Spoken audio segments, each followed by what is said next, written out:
देखिए तोरई की खेती बढ़ा दी है, आलू की बढ़ा दी है, इसके बाद अब खेती बढ़ानी है करेला की। ठीक है,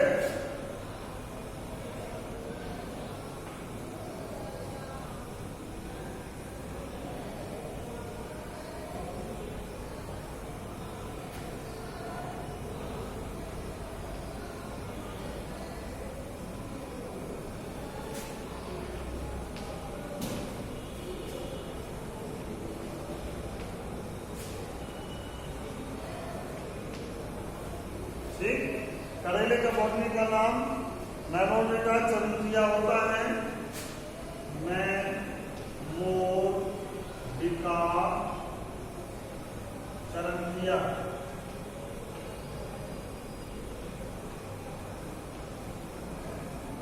कुल कुकुरबिटेसी।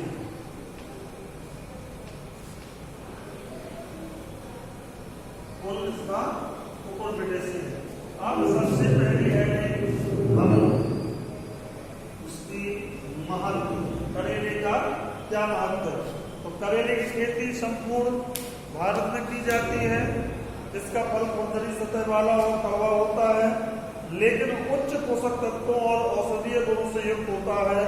इस कारण इस सब्जी का जनजीवन में बड़ा ही महत्व होता है। आप लोग खाते हैं करेला, ठीक, आपने घर में देखा होगा, घर के लोग करेले का रस पीते हैं, करेले की सब्जी खाते हैं, ठीक, जिससे उन्हें आपको भी पता चल जाता है कि इसका क्या महत्व है, कितने महत्वपूर्ण की फसल है। करेला ग्रीष्म ऋतु की मुख्य सब्जी है तथा स्वास्थ्य के दृष्टिकोण से बहुत ही गुणकारी एवं लाभदायक है। ठीक है, इसके फल को सब्जी के रूप में, ठीक है, तथा स्वास्थ्य के दृष्टिकोण सब्जी के रूप में पकाकर फ्राई करके तथा कलौंजी के रूप में प्रयोग करते हैं। करेला खाने के बाद कुछ कड़वा लगता है, लेकिन सब्जी बहुत गुणकारी होती है, इसलिए लोग इसको खाते हैं। करेले की सब्जी शीतल तथा दस्तावा होती है। इसकी सब्जी पेट के कीड़ों को मारती है, उदासीन को दूर करती है। मधुमेह रोगियों के लिए, जिनको शुगर है, जिन व्यक्तियों को शुगर है उनके लिए तो रामबाण है, शुगर को कंट्रोल करती है। ठीक है, रक्त विकार तथा पीली आदि रोगों में इसकी सब्जी का सेवन लाभप्रद है। करेले के रस को सिर की खाल में छाले हो जाने पर, जलने के घावों तथा फूलों पर भी लगाया जाता है। करेले में विटामिन ए, बी, सी तथा खनिज लवण पर्याप्त पाए जाते हैं। विटामिन ए, बी, सी पर्याप्त मात्रा में पाए जाते हैं। तो समझ गए आप लोग, करेला जो है रामबाण है, जिसके लिए शुगर वालों के लिए दस्तावा होता है। जलने पर, उसके घाव पर, फोड़े के घाव पर इसको लगाते हैं लोग। खाने के बाद कुछ कड़वा लगता है, लेकिन औषधीय गुणों के हिसाब से इसको सब्जी के रूप में, ठीक है, कलौंजी के रूप में और फ्राई करके कई प्रकार से लोग इसको खाते हैं। और कई लोग को शुगर हो जाने के कारण इसका जूस निकाल लेते हैं, जूसर से जूस निकाल लिया और उसको पी जाते हैं। अब इसकी उत्पत्ति एवं इतिहास। करेले की उत्पत्ति,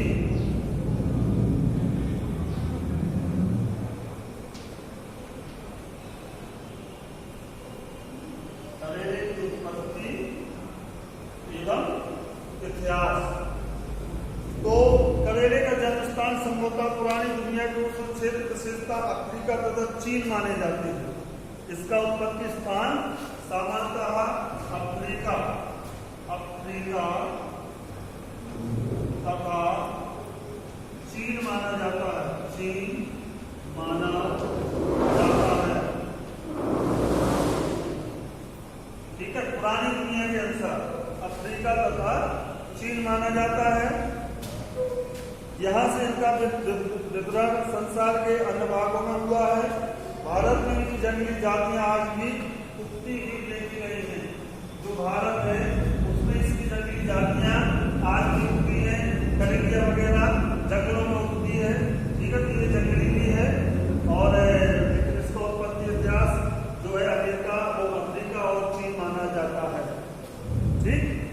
जलवायु यह गर्म तथा नम जलवायु की फसल है, फिर भी इसमें विभिन्न प्रकार की जलवायु सहन करने की पर्याप्त क्षमता होती है।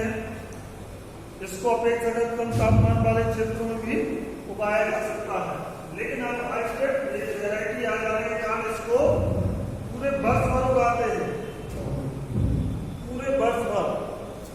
ठीक है। इसके बाद इसकी भूमि की तैयारी। करेले की खेती लगभग सभी प्रकार की भूमि में की जा सकती है, किंतु अच्छे जल निकास वाली दोमट भूमि इसके लिए सर्वोत्तम होती है। अच्छे जल निकास वाली दोमट भूमि इसकी खेती करने के लिए सर्वोत्तम होती है, जिसका पीएच मान 6 से 7 के बीच हो। ठीक है। इसके बाद तैयारी, एक जुताई मिट्टी बुलंद हल से कर देना चाहिए और 3-4 जुताइयां देसी हल या हैरों से कर दो। ठीक है। तो देख जुताई के बाद पटेला चला के खेत को समतल कर लीजिए। इसके बाद उन्नतशील प्रजातियां, फिर इसकी करेले की उन्नतशील प्रजातियां।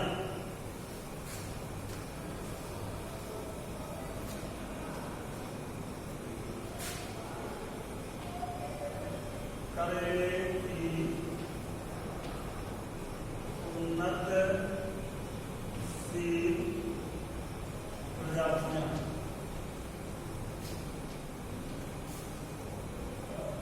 सबसे पहली है प्रिया। ठीक। भारतीय कृषि अनुसंधान परिषद नई दिल्ली से विकसित नवीनतम करेला की जाति है। इसकी उपज बहुत अधिक होती है। दूसरी है प्रिया के बाद दूसरी है कल्याणपुरी बारहमासी। कल्याणपुरी बारहमासी। ठीक। कल्याणपुरी बारहमासी। ठीक। इसका विकास सब्जी अनुसंधान केंद्र कल्याणपुर कानपुर से हुआ है। यह खरीफ के लिए उत्तम किस्म है। फिर है पूसा दो मौसमी। पूसा दो मौसमी।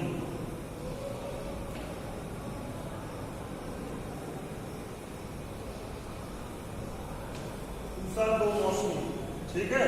यह किस्म भारतीय कृषि अनुसंधान संस्थान नई दिल्ली द्वारा विकसित की गई है। इसके फल मध्यम आकार के तथा हरे रंग के होते हैं।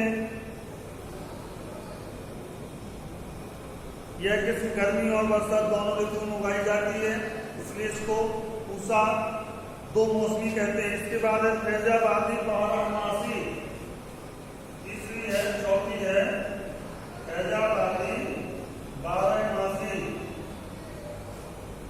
फैजाबादी बारहमासी।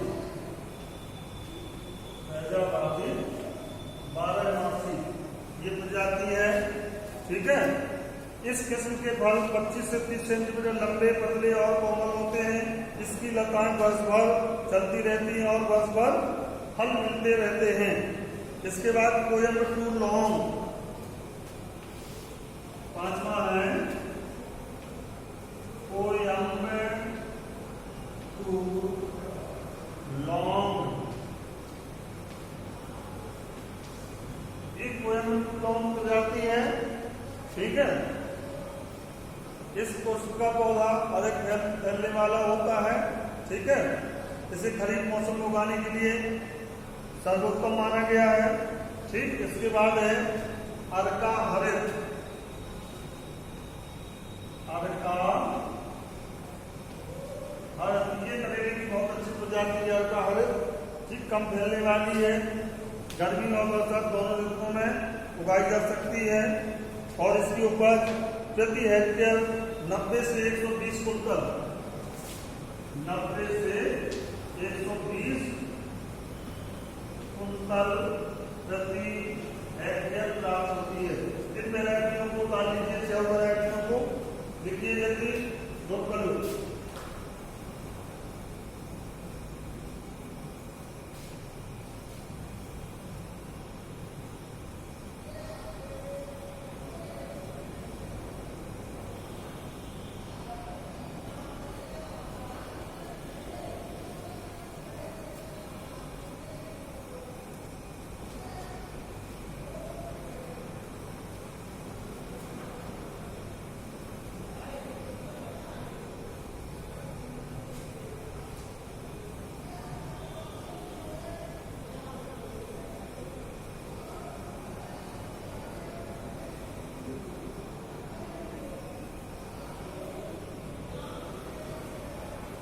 लिया, साफ कर देते हैं। उसके बाद हेडिंग है आपकी बीज और बुआई। कितने बीज की आवश्यकता होती है? हेडिंग है बोने के समय तथा बीज की मात्रा। बोने का समय तथा बीज की मात्रा,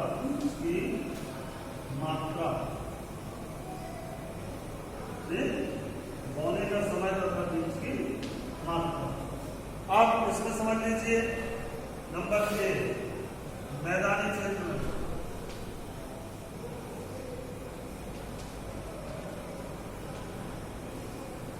मैदानी क्षेत्रों में ग्रीष्म ऋतु की फसल नवंबर से मार्च, ग्रीष्म ऋतु की फसल नवंबर से मार्च, ठीक है। नंबर 2, वर्षा ऋतु की फसल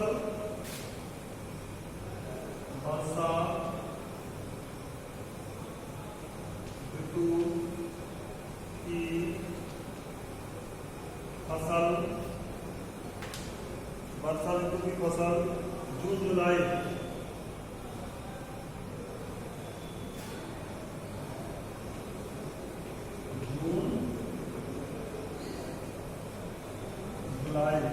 ठीक है। पहाड़ी क्षेत्रों में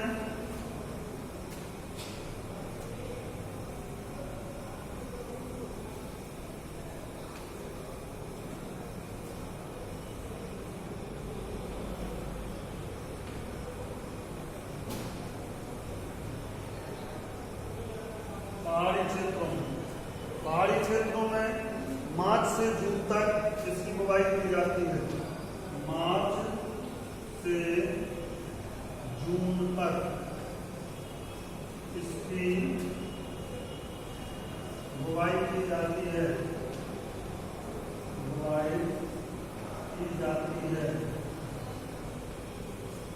ठीक है। अब अच्छे जमाव वाला 6 से 7 किलोग्राम बीज पर्याप्त होता है। इस दर में अच्छे जमाव वाला 6 से 7 किलोग्राम बीज, 6 से 7 केजी बीज प्रति हेक्टेयर पर्याप्त होता है।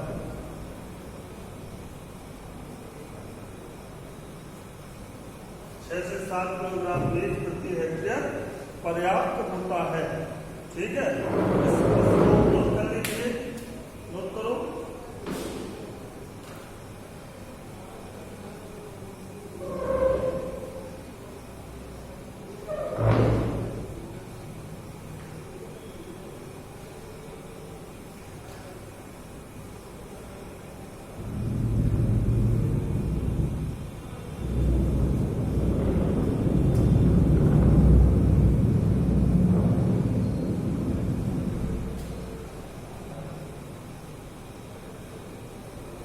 नोट कर लिया।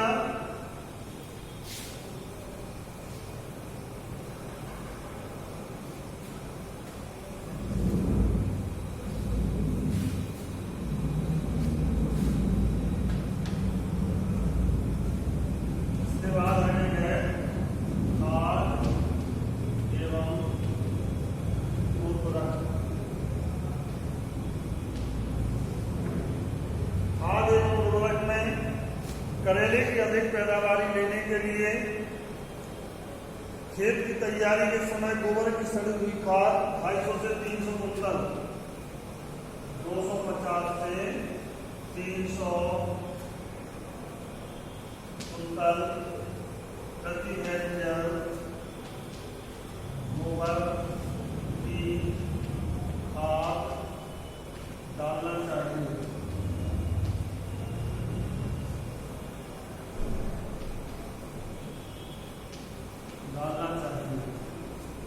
इसके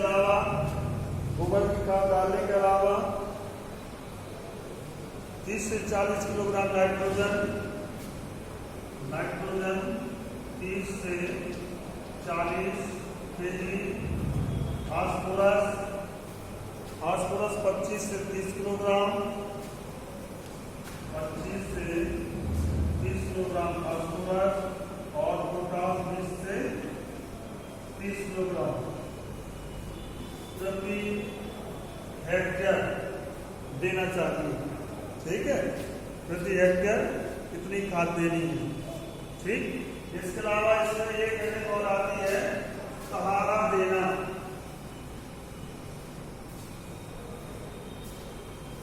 सहारा देना ऊपर विदेशी कुल की सभी फसलों के तने दुर्बल होते हैं, इसलिए इन्हें बरसात की ऋतु के रूप में उगाने के लिए सहारे की आवश्यकता होती है। ठीक है, नहीं तो ये मिट्टी के संपर्क में आते हैं और सड़ जाते हैं। इनके लिए शाखादार पेड़ों की सूखी डालियों, अरहर इत्यादि की लकड़ियों या बांस की पट्टियों को लगा देते हैं ताकि उनके ऊपर चढ़ सके। जब इनके ऊपर चढ़ जाते हैं तो फलों की तोड़ाई में सुविधा होती है तथा फलों का आकार और रंग भी अच्छा होता है। ये सहारा देने का प्रयोग, लेकिन ध्यान रहे गर्मियों की फसल के रूप में इसे सहारे की ज्यादा आवश्यकता नहीं होती है। इसके बाद है रोग नियंत्रण। रोग